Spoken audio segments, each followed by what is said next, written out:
Hey, I'm Dane Miller, owner of Garage Strength, and I'm here with DK, the Bull Elk. Over the years, we've had a ton of athletes come through our doors, and they end up hitting these bench press plateaus. And what I'm gonna do today is we're gonna break down DK's bench. We're gonna analyze it from a movement perspective, figure out what's wrong, fix it, and bust through those plateaus. Using DK here, I think this is a perfect example. You know, he's an athlete that's benched well over 500 pounds with no gear. But when we start right here, where we can see from this side shot, we can see Dakota's elbows start to flare up towards his head, up towards his shoulders. And so it's important for us to remember that it's not necessarily, his triceps are weak, because that's often what we're going to see or hear from everybody. Oh, you got weak hamstrings, you got weak glutes, or you've got weak this. But his triceps aren't weak. It's just his body does a better job of recruiting pec major and from his anterior delt instead of recruiting from his triceps. And so what we try and focus on throughout training is to really cue him up on that, because when he does start to flare those elbows out with big time weight, we'll start to notice that his elbows actually have an increase in pain, tendinopathies, and things along that nature. So using this as an example here, we got that straight down shot. You can really see how those start to flare up. And from the spotter's perspective, this is really important for a coach to sit there and say, okay, what can I look for? And if I'm looking for an athlete who is going to be, or who we will be troubleshooting, this is what I want to see. I want to see, what are their shoulders doing? What are their elbows doing?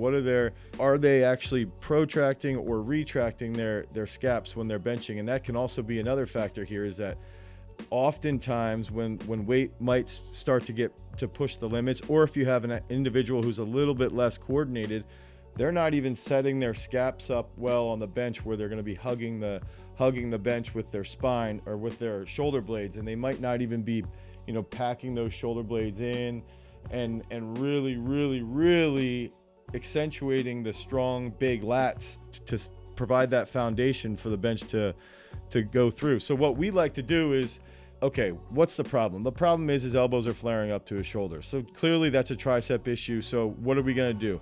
We're going to start to target those triceps. And the first exercise here is called Telly extensions. This is from Jerry Tell, and it's, we're hitting all three heads of the tricep, and that's that eccentric motion back over his head, and then pulling over his face and then pressing is where we're going to be really hammering those triceps to get some stimulation, to get some growth, so that the three heads start to work together. And then when he's pressing, because he's using that easy curl bar, it almost forces his elbows in by the side of his torso, as you can see right there.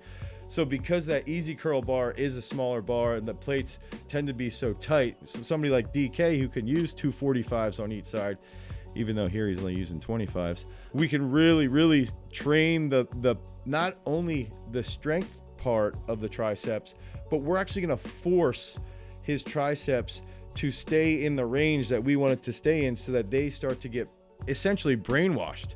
And now, I know it sounds weird, but his muscles are becoming brainwashed. His brain is starting to recognize that when they're doing a lift like the Telly extension, that's the path where we want the tries to be. That's the path that we want them to be when we're pressing. And so that's a key. This is one of the most important lifts to prevent that elbow flare, which, if we keep that elbow flare going, we'll eventually start to see not only elbow tendinopathies, but we're also going to see some wear and tear on his shoulders, and some serious wear and tear on his pec major as well. And that's the other thing. We want to make sure that we are recruiting that pec minor, and that's where the dips come in, is that if we're going to be hammering dips, this is going to blow up the Trize and pec minor. If you can think about, tricep kickbacks are just a little bit of a tickle to your tricep stimulation.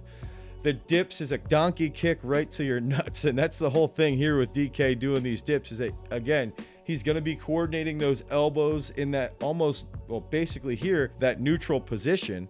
It's going to force a ton of stimulation into his triceps, but then that stimulation in his triceps is also going to be coordinated with usage of pec minor. And so when you can start to really grow that dip position, the lockout in the finish of the bench is going to blow up. Because if we can go back to the beginning with Dakota, he's flaring his elbows back, And when he's flaring his elbows back, he's trying to recruit more of the anterior delt. He's trying to recruit more of pec major because his triceps aren't as strong. And what's going to end up happening is, even though he still can lock out, there's still elbow extension. Eventually he'll get to the point where that's going to be his breaking point. That's going to be what prevents him from achieving a full rep at a maximum weight. And so using the dips will train his triceps and pec minor to work together. And that's what's going to blow up his lockout in the bench press. So if we can always remember that this is where his weak point is. The weak point is his lockout. The weak point is his tricep recruitment. The weak point is his tricep and pec minor recruitment. And that will then take a little bit more stress off pec major and off of his anterior delts. And that's going to help him bust through those big plateaus that he might run into.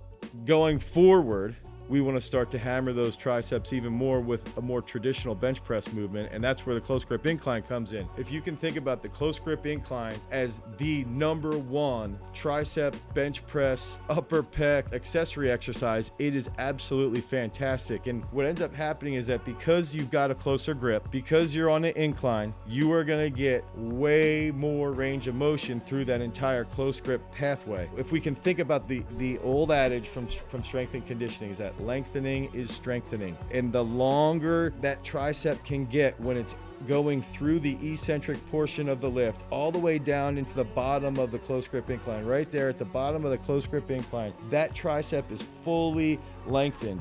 And when it's fully lengthened, the Golgi tendon organ will signal to recruit more motor units, and it will trick his brain and his nervous system to learn how to fully recruit those high threshold motor units in his triceps. And the thing is that pec major is the strongest part of his chest. It's the strongest part of anybody's chest that has a pec that's fully attached, right? So if we can now take the strength gains from the tele extensions, take the strength gains from the dips, now all of a sudden we can coordinate that massive stimulation that he's going to get from a close grip incline and try to coordinate that with pec major through the incline bench. And so that's the biggest factor here that we're going to look at, is that close grip incline is the number one movement that's an accessory for the bench press, and an accessory specifically towards gaining lots and lots of poundage, lots and lots of kilos on the traditional flat bench press. So these three movements, dips, tele extensions, close grip incline, are absolutely fantastic. You see those elbows start to flare out. Go in to use these three movements, hit it with some heavy weights, hit them with some hypertrophy movements,